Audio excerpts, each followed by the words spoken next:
Очи в очи, Бурхан Али и Давид Денковски.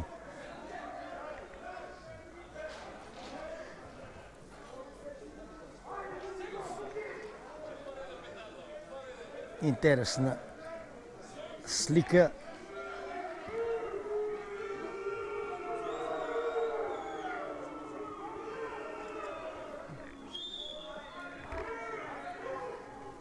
Последна контрола пред изведување на ударот. Али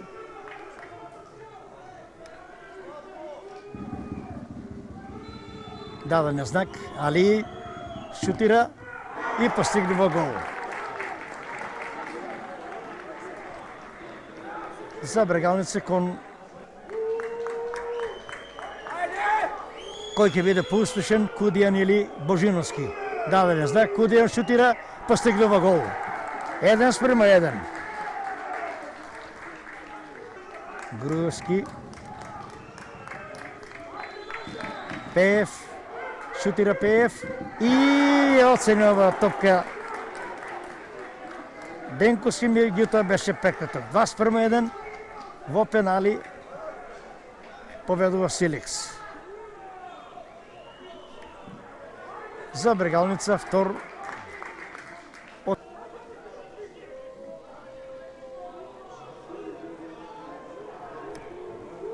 даден знак. Маневски, Божиновски. Маневски шутира. Го изломи Божиновски. Стрелците. Да видиме Стојчевски и Давид Денковски. Кој ќе биде поуспешен? Се залетува Стојчевски, шутира Стојчевски. Стативата сојузник на Денковски. Статива. Корекција на топката, да видиме кој ќе биде сега поуспешен. Дали Азиновиќ или Даниел Божиновски. Трета серија. Стојчевски ја погоди стативата. Азиновиќ.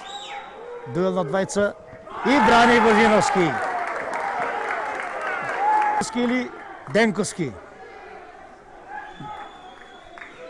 Може да се бие. Даден знак. Спирковски се заселува. Шутира Спирковски, постигнува гол. Дали е тој Ескич. Даден знак. Да видиме. Шут и сигурен гол. Ескич.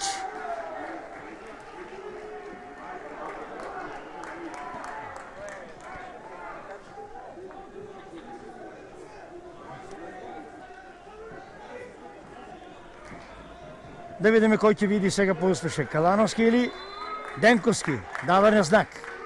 Концентрација на Калановски, шут и постигнува гол. И овој пат Денковски беше близу, меѓутоа останува од ударот на Наумче Бакрачевски.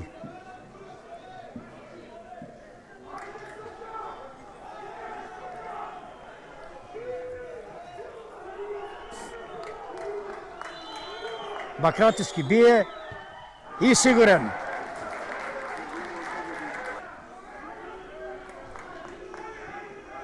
Роберт Митев, со број 11. Денковски, барем засега ги ценеше топките, меѓутоа прекраток беше. Шут и повторно гол. Повторно Денковски. Да видиме што ќе стори. Засега 5:4 водство на Силекс. Пармаковски се засилува, шутира и брани. Брани Божиновски.